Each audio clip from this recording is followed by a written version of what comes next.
Gen Z users, those born after 1996, make up 34% of all iPhone owners in the US versus 10% for Samsung, according to new data from Attain, an ad tech data platform. The figure helps to explain how the iPhone expanded its market share of phone usage from 35% in 2019 to 50% last year, 2022, according to Counterpoint, enabling Apple to lift its profits even as the broader market stagnates. So according to the Financial Times, Apple has captured Gen Z in the US so thoroughly that younger consumers fear being socially ostracized for not having an iPhone, a trend that will allow the company to gain market share across multiple product categories.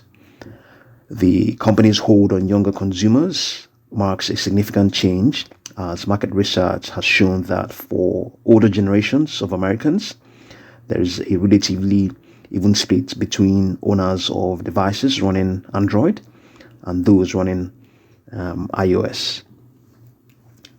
As Gen Z is the most active online of any age group, they spend up to 6 hours a day on their smartphones.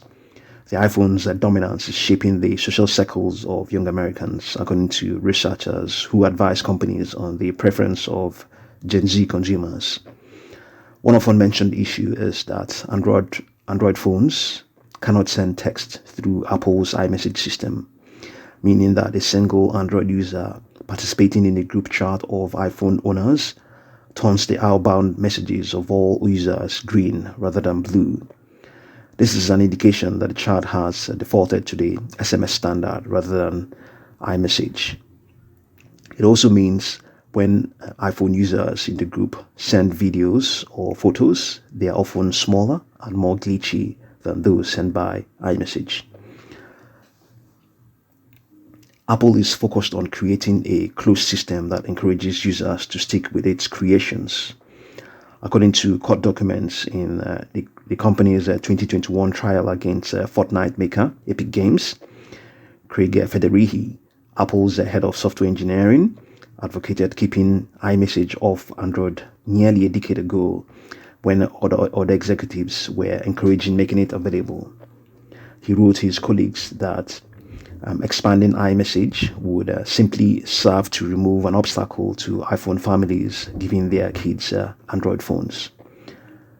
The propensity of Gen Z to purchase iPhones or convince their parents to do so comes even as the average price of an iPhone approaches $1,000, roughly 3 times the average Android device globally, according to Counterpoint.